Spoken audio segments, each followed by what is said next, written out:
So, this episode of Next Comes What is arriving a little early and will be a very brief one.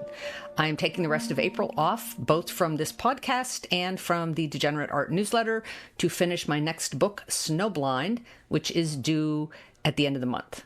So you might recall that last year I took off 2 weeks in the spring to crew a vessel that was headed to the Arctic.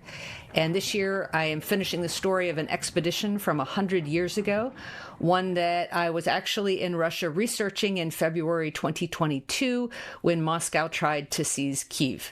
Good evening to you. We are reporting tonight from a country fighting for its survival against one of the most sophisticated and largest militaries on the planet. Not surprisingly, this transformed the experience in many ways, not least of which was my subsequent involvement with Ukrainian scientist Dr. Olga Shpak, which includes raising money for supplies on the front lines in Ukraine over these last 4 years. And I am excited to turn in the manuscript for this book, although it won't come out until 2027. And while I am out, you can still watch lots of current video of me talking about my usual beefs. So right behind me is the empty warehouse that ICE wants to turn into a detention facility to house 10,000 people.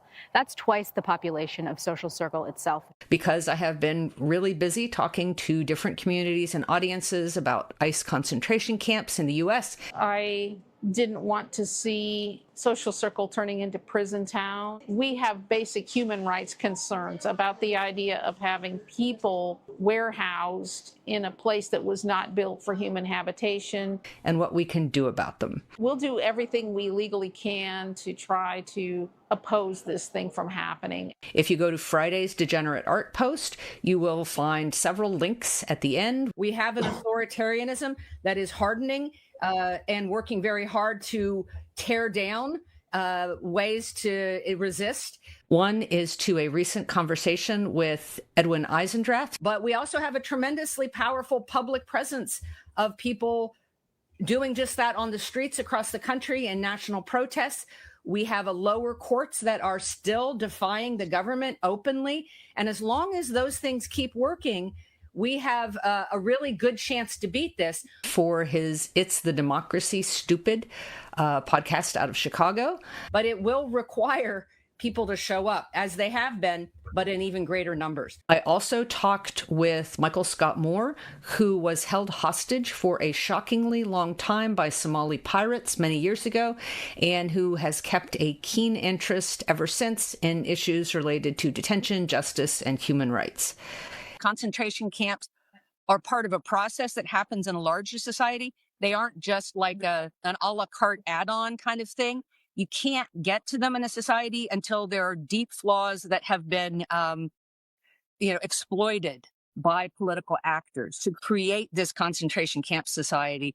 And only a few days ago, I spoke with Michael Pedorzer and Anat Schenker Osorio about why the term concentration camp matters and some strategic approaches and reasons for messaging about camp closure. Right now, it is critical to have a huge hammer effect close the camps campaign, because we are so free to act right now.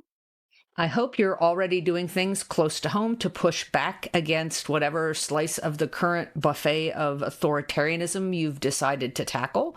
Even a little bit of education is actually tremendously powerful when it comes to this kind of detention with concentration camps. Because it's all part of the same loaf of cruelty that we are being force-fed. Just a little bit of education and people can reverse themselves completely. And if you haven't yet gotten involved, now is the perfect time.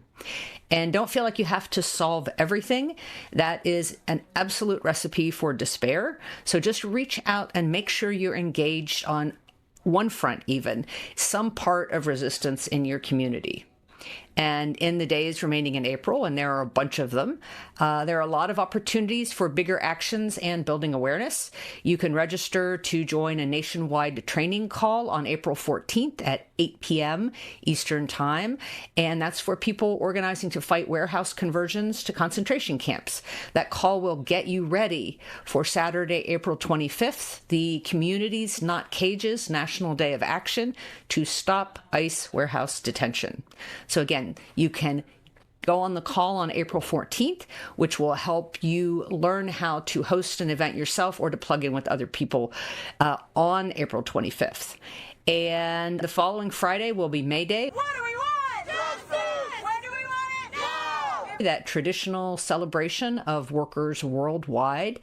It seems like a billion groups are co-sponsoring that event, which calls for a day of shutting down business as usual and reclaiming our power, along with all the concrete things that Trump and his billionaire cronies have stolen from the country. We don't get it! Shut it down! So you can plan for that by keeping up with posts at MayDayStrong.org, where more details will be forthcoming.